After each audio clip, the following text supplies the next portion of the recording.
Olá, meus caros. Hoje quero falar com vocês sobre outra situação especial que acontece nos contratos de trabalho, que é a interrupção daquele contrato.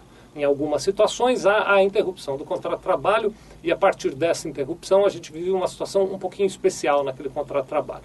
Essa interrupção, para que vocês entendam bem, veja só, quando a gente tem um determinado trabalhador, aquela situação de vínculo empregatício faz com que o trabalhador tenha que comparecer todos os dias na empresa para trabalhar e se ele não comparecer, há desconto, ele perde a remuneração daquele período que ele não compareceu.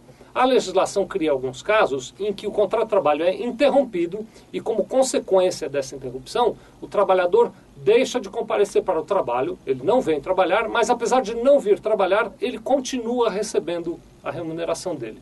Então é uma situação em que se interrompe na prática a prestação do serviço do trabalhador, mas não se interrompe, não se suspende a remuneração dele. Eu pedi para o Felipe, ele vai botar aqui na luzinha, vamos dar uma olhada em alguns exemplos. Por exemplo, férias, quando o trabalhador está em férias, é claro, ele está de férias, não vem trabalhar, mas continua percebendo a remuneração dele. Outra situação, o aviso prévio não trabalhado. Então, quando eu demito o trabalhador, não permito que ele trabalhe no aviso prévio, eu o remunero, embora tenha havido a interrupção da prestação de serviço. Nos casos de licença maternidade, eu continuo pagando a ele, está certo que eu me reembolso lá para o INSS, mas eu continuo pagando, ou melhor, a ela, né, a trabalhadora, normalmente, então ela não trabalha, mas continua recebendo a sua remuneração. Nos casos de auxílio-doença, naqueles primeiros 15 dias, então quando o trabalhador está no auxílio-doença, os primeiros 15 dias ele não vem trabalhar e a minha empresa paga normalmente. Nos casos de repouso remunerado, a gente tem lá o repouso semanal remunerado, ele também não vem trabalhar, mas continua recebendo o dinheiro dele normalmente. Quando há as faltas ao serviço, que são faltas consideradas justificadas, tem um outro vídeo nosso onde a gente fala sobre as faltas justificadas, está lá no artigo 473 da CLT.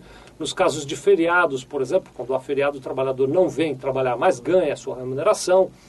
Quando ele casa, tem a hipótese do casamento. Quando há licença maternidade, quando há o falecimento do cônjuge, quando há doação de sangue, nos alistamentos para o serviço militar, quando ele é jurado da justiça, quando ele vai comparecer a juízo como testemunha, por exemplo, ou mesmo como réu ou parte numa ação qualquer, quando ocorre o alistamento eleitoral, em algumas hipóteses para prestar vestibular, e quando ocorre o acidente do trabalho, embora não haja remuneração no acidente do trabalho no afastamento mais longo, né, aquilo é contado como tempo de serviço, então trata-se de uma interrupção. Então essas são as hipóteses nas quais o trabalhador, embora não venha trabalhar, continua remunerado, porque a legislação trata isso como uma interrupção do contrato de trabalho sob o ponto de vista da execução e prestação do serviço. Muito obrigado.